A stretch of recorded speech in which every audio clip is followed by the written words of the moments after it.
Okay, so this is our flash stage with our beam, and he's in our three directions. I'm going to actually set the timing for it.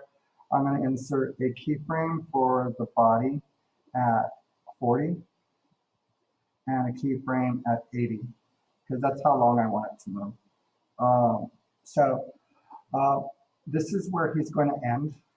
So he's going to end here at 80. And if you notice, I keep my beam with the same color of the line and the fill so that it makes it easy for the actual shape tweening. So I'm going to delete the first two because this is the last frame. Here's the second frame. I'm going to delete beam 1 and beam 3. And I'm going to go to the first frame and I'm going to delete beam 2 and beam 3.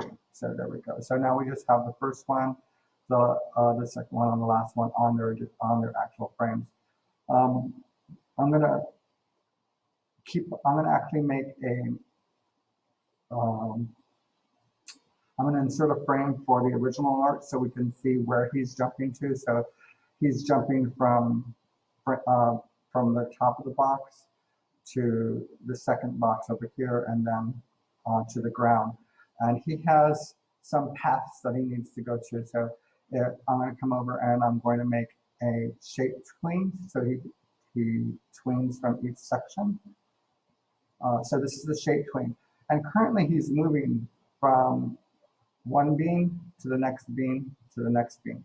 And we need him to actually go down. So right here, it's about frame 14, he should be on the floor here. So I'm going to insert a keyframe here.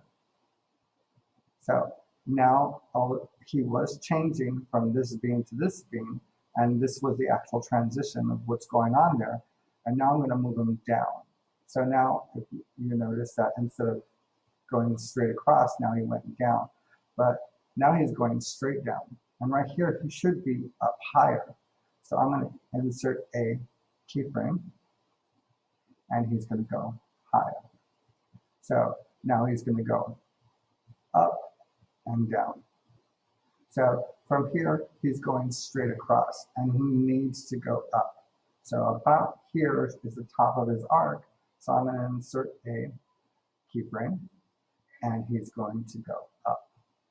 So now from here, he's going up, and now he's going back down.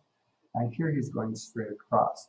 So about here, he should be going up. I'm going to give him a movement of about 4 frames. Insert keyframe, and now he's going to go in the opposite direction and up.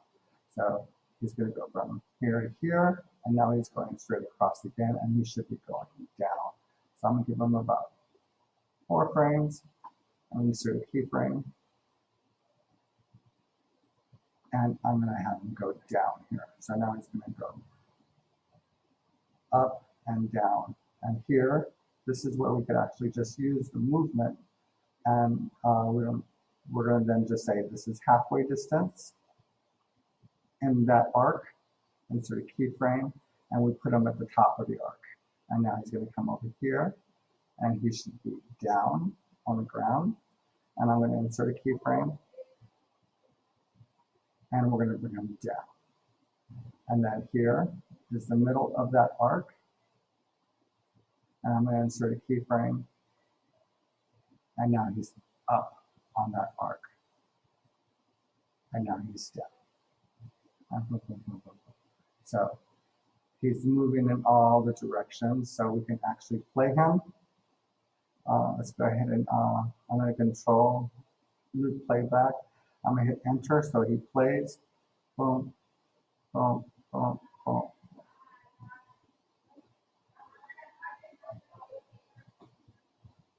So that's our movement for our beam. So he's actually going through all the stages. And next, what you'll need to do is actually make your hand layers and have his hands moving. So how are you going to have his hands moving? How is he going to then hit the ground? So if he was going to jump up and hit the ground, how would he brace himself for the ground? How would he then stretch his hands up and then allow him to then go back down to that running motion over here. So this is our first section that we need to have done for this lesson, is to just have the bean moving. So if you put that together with our floor, and so you can see the floor and the sky, and let's go ahead and see the original artwork.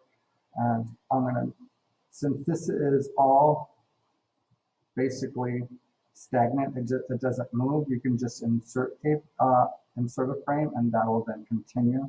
So now we have our customized floor and sky, and let's turn off the original art that was just there for us as a reference. So now when you play Mr. Bean, you can see him jumping up and down. You see that the pink doesn't really look that good on top of the red. So we can actually change our floor color. Our floor and wall color over here. So let's come here and change this floor and wall color. Let's change it to be filled with maybe a white. So now when we play it, you can actually see the movements a little bit better. It looks like Mr. Bean needs to come down a little bit more so he lands on the box itself. And you'll just make your subtle adjustments as they go. If you notice, this white box goes over the frame. So when you actually go File, Export Movie, and save it as an animated GIF, so you want to make sure it's animated GIF, you save it. It will then not see the outline. So if we go, and if we actually go to Publish Preview, you will see the preview of this.